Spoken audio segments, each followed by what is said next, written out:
Chapter 1, Down and Out in Chicago. I begin my memoir at a time in my life when I was living in a friend of the family's garage in a Chicago suburb in the dead of winter. Living in an unheated garage in the dead of winter in Chicago is not a good thing, by the way.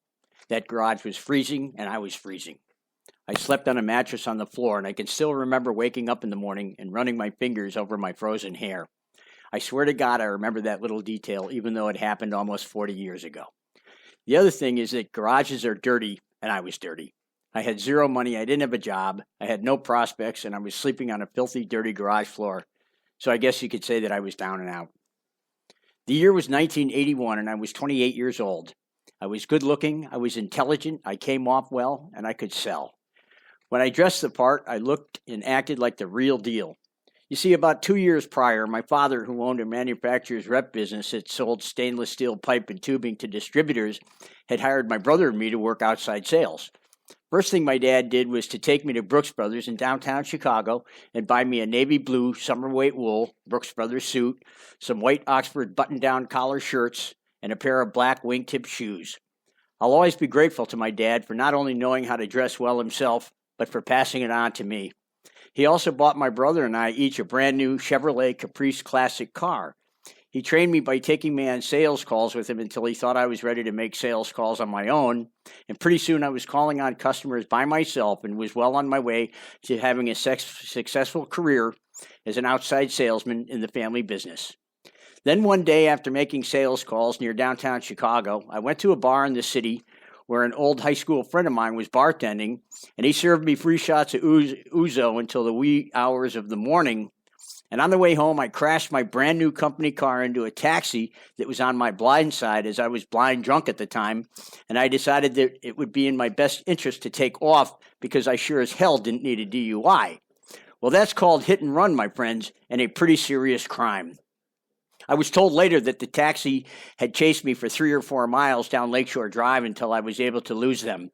I was also informed that the passenger in the taxi happened to be a lawyer who was going to make goddamn sure that I got what was coming to me, and that he did. The next day after the accident, I had my car fixed on the sly, around $900 damage, so that my father would never be the wiser. Then about a month later, I was calling on Central Steel and Wire, or some such company, and before going in, I had called the old man to see if there was anything I needed to know before making that sales call. And his reply to me was your car involved in an accident a month ago? He told me that he had received a letter from the Chicago Police Department saying that my car had been involved in a hit and run, and that he was to appear in court on such and such a date.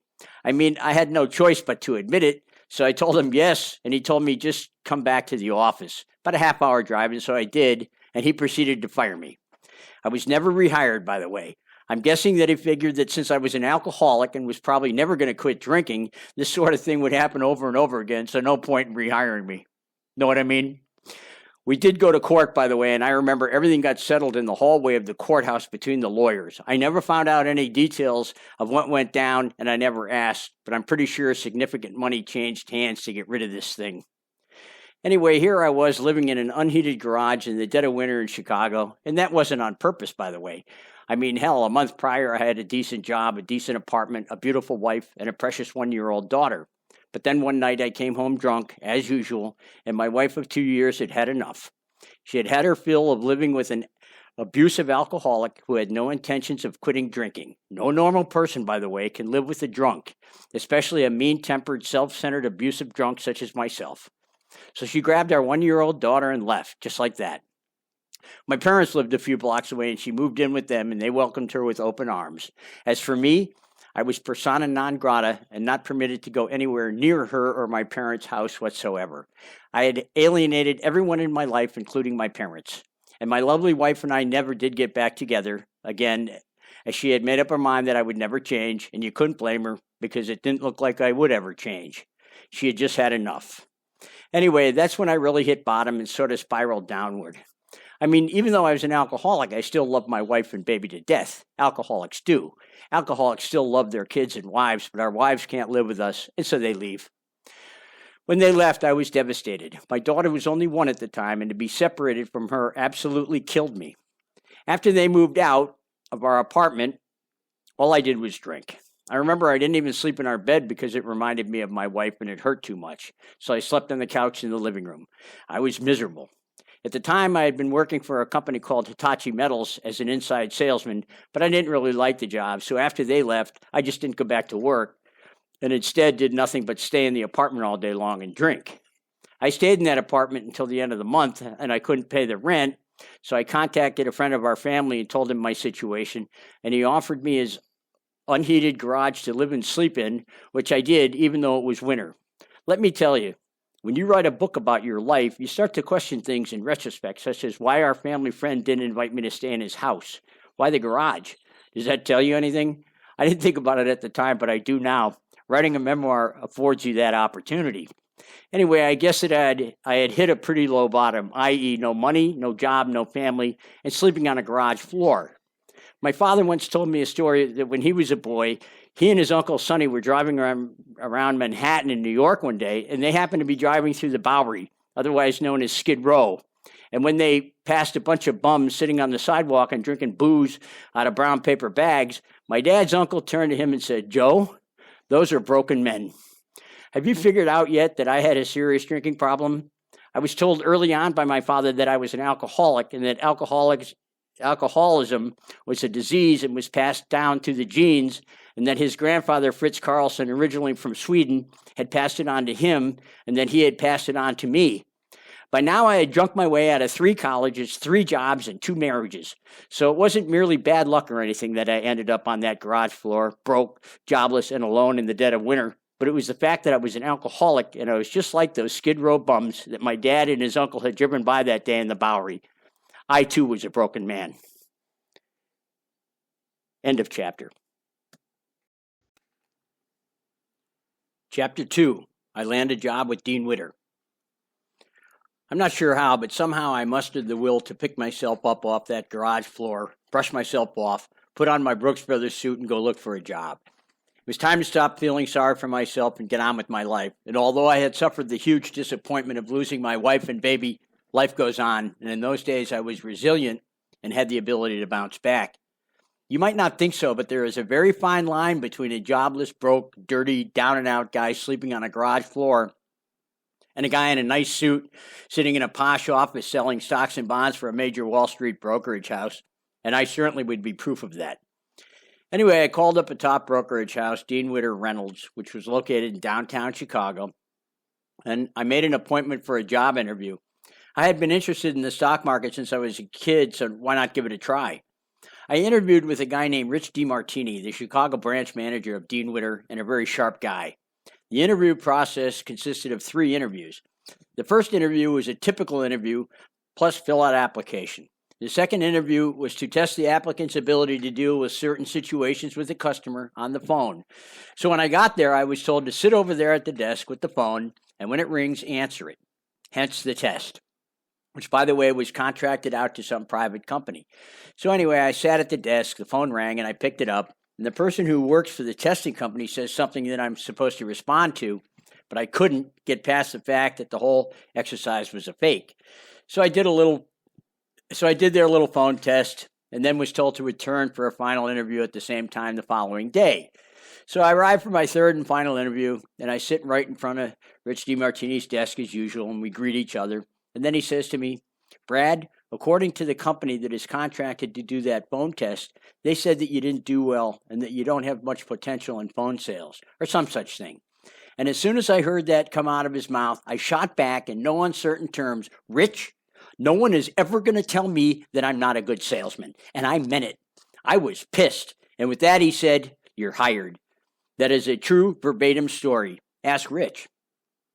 The weird thing was I didn't have a college degree, and I've always believed to this day that whoever went over my application couldn't figure out my chicken scratch mess because I had listed 3 different colleges with dates and fields of study and whatever other info was required, and I'm guessing someone had just assumed I had graduated. I have no idea if a degree was a requirement to get hired, but the reason I think that a degree was probably a requirement is because there were 3 people hired at the same time. One guy, George Hughes, had a degree from Harvard and even played on their famous hockey team, and if I'm not mistaken, was the last guy cut on the USA hockey team that beat Russia in the Olympics. And the other guy, whose name eludes me, went to Kellogg School of Management at Northwestern University, which is as good as it gets, and then me, 3 colleges and no degree. Well, it doesn't make sense that they would hire those 2 guys with those credentials and then hire me, a guy who had attended 3 different colleges and never finished, and in fact didn't even come close. Plus, one school that I attended, Hanover College, I was thrown out of midterm for disciplinary reasons. So I'll always think they blew it when hiring me, as a degree was most likely a requirement. I never lied on my application, by the way. Anyway, by hook or by crook, I somehow landed a very good job with a very good company. By now, I was okay with my folks, and they even helped me get an apartment in downtown Chicago, which, by the way, just happened to be located in one of the very best neighborhoods in all of the city, called the Gold Coast. So on Monday morning, I show up at the Dean Witter office wearing my navy blue summer weight wool Brooks Brothers suit, new shoes, white button-down collar Oxford shirt, the right tie, and looking every bit the part of a stockbroker. From a bum on a garage floor to a well-dressed businessman entering the beautiful offices of Dean Witter in the blink of an eye. Unfortunately, little did they know that just underneath the fine summer weight wool of that navy Brooks Brothers suit was that same mess of a man. When I showed up for my first day to work, the Monday following the final interview, I was directed to sit at a certain desk, which contained my study course for the Series 7 exam, a tough 6-hour exam that passing is a requirement to becoming a licensed stockbroker. So every day upon arrival, I'd sit down at my desk and I'd study each of those lessons books that were part of the Series 7 study course until I had completed the course in the required time frame, and then I took the Series 7 exam and passed. I've included a description of the Series 7 from Wikipedia and also a bit on Dean Witter Reynolds. The Series 7 exam, also known as the General Securities Representative exam, is a test for registered representatives. The Financial Industry Regulatory Authority administers the exam. In the United States, stockbrokers take this test to get a license to trade. The Series 7 is a 6-hour exam. It is held in 2 3-hour sessions. There are 260 questions on the test, 250 which count toward the final score. Candidates have to score at least 72% to pass. And on Dean Witter Reynolds. Dean Witter Reynolds was an American stockbrokerage and securities firm catering to retail clients. Prior to the company's acquisition, it was among the largest retail firms in the securities industry with over 9,000 account executives, ranking 3rd in the U.S. in 1996, and was among the largest members of the New York Stock Exchange. The company served over 3.2 million clients, primarily in the U.S. Dean Witter provided debt and equity underwriting and brokerage as mutual funds and other savings and investment products for individual investors. The company's asset management arm, Dean Witter Intercapital, with total assets of $90 billion prior to the acquisition, was one of the largest asset management operations in the U.S. Right after passing the Series 7, I was shipped off to Dean Witter's San Francisco training facility for a 1-month training course where I would be joined by other Dean Witter trainees from all over the country. Stay tuned because you're in for a ride. End of chapter.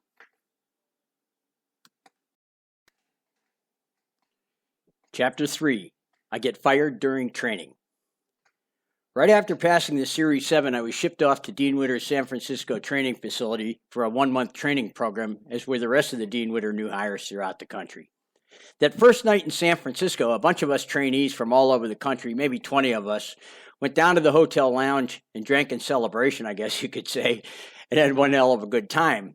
That sounds innocent enough, but when an alcoholic like myself drinks, it's never innocent, and for me there would be consequences. That night, as usual, I was drinking fast and furious, and I was being my typical loose-lipped, gregarious self.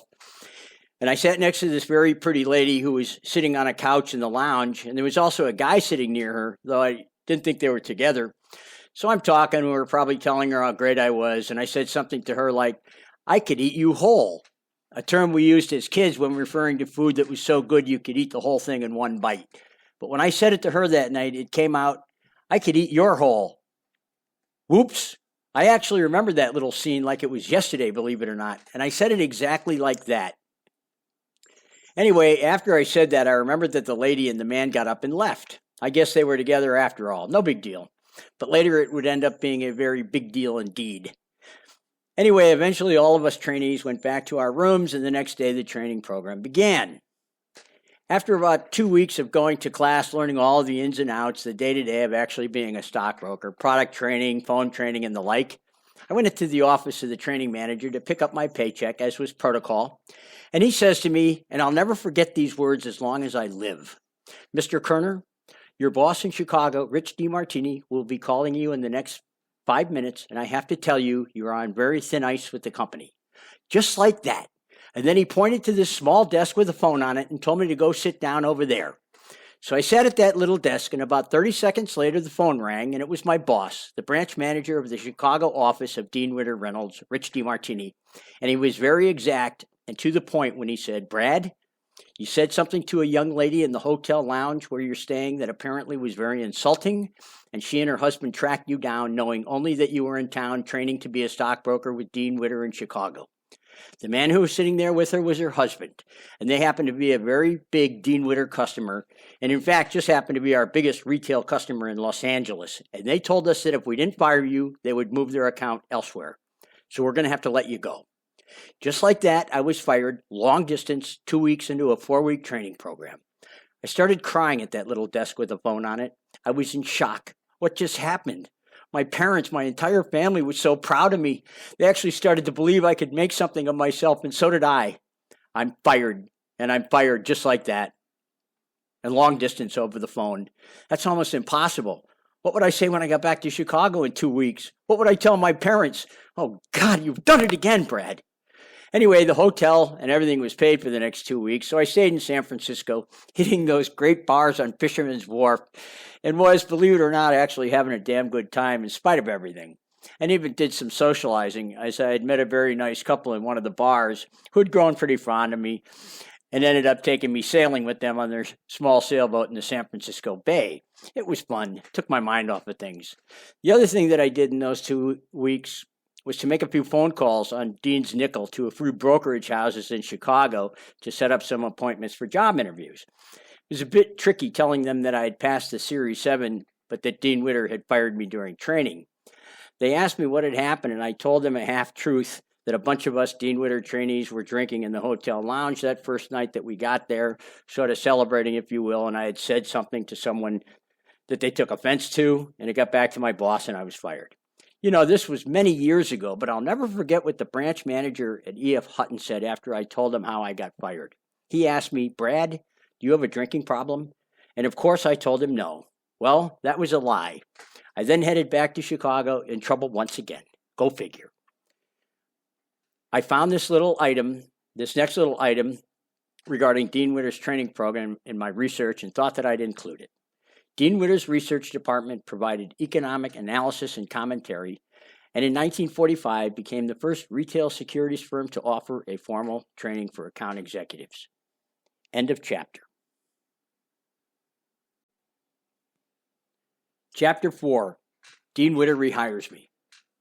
When I got back to Chicago, it was damage control, which consisted of lying, squirming, and general bullshitting. Alcoholics have to do that a lot, and we get good at it, trust me. I mean, when you get fired in a training program after passing the Series 7 and before you've even sold one share of stock, it's not only embarrassing, but it's impossible to explain. I just lied to my parents and everybody else about it. "Hey, how'd San Francisco go?" "Great," except for the fact that I got fired while I was there for telling a woman who just happened to be one of Dean Witter's largest accounts in all of California that I'd like to eat her whole. But I got lucky. When I was studying for the Series 7 exam, I got to know a guy, an older broker whom we'll call Chuck, who sat near me, and he took a liking to me. I won't divulge his last name so as to protect his anonymity, but Chuck becomes a significant figure in my life for a few years and a significant guy in this book. Chuck had the title of vice president, and I believe you're given that title if you do a certain amount of sales. Chuck was also gay, though I didn't know it at the time. I would find that out later in London. I guess you could say that we had become friends while I was studying for the Series 7, as he lived just a few blocks from me, and I'd go over to his place occasionally to shoot the breeze and hang out and whatnot. So when I got back to Chicago, he happened to call me, and he told me that he had heard what had happened, and he asked me, if I can get you rehired, would you want your job back? I know Rich pretty well, and I can talk to him for you if you want. Even though I had a few interviews lined up, getting rehired would delete my termination. I mean, the getting fired by Dean would not look good on my resume. So I said, yes, of course. So he calls me the very next day and tells me that I had my job back. It sounds crazy, but it's the honest to God truth. It makes sense if you think about it. They had spent all that money getting me to that point. So as long as California didn't find out, why not? I mean, they did fire me as per the insulted couple's request, didn't they? Anyway, that's how I see it. I was once again a registered representative with Dean Witter Reynolds. Go figure. When I returned from California, Dean had moved. Even though Dean was a California company, I had heard that this was Dean's flagship office here in Chicago. No idea why, but that's what I had heard. My guess is that they owned the new building and that it was the newest and most modern facility in the company, and it was spectacular. It's funny, but Dean Witter became a Chicago company right after I started working for them due to the fact that Sears and Roebuck bought them out. I've included a photo of the building I worked in while in the employ of Dean Witter Reynolds. We occupied those first 2 floors, and boy, was it posh. Just my style. Here's me roller skating to work, which I did every day, weather permitting. I have zero recollection as to how I got these roller skating photos that you see in this book, but boy, am I glad I have them. End of chapter.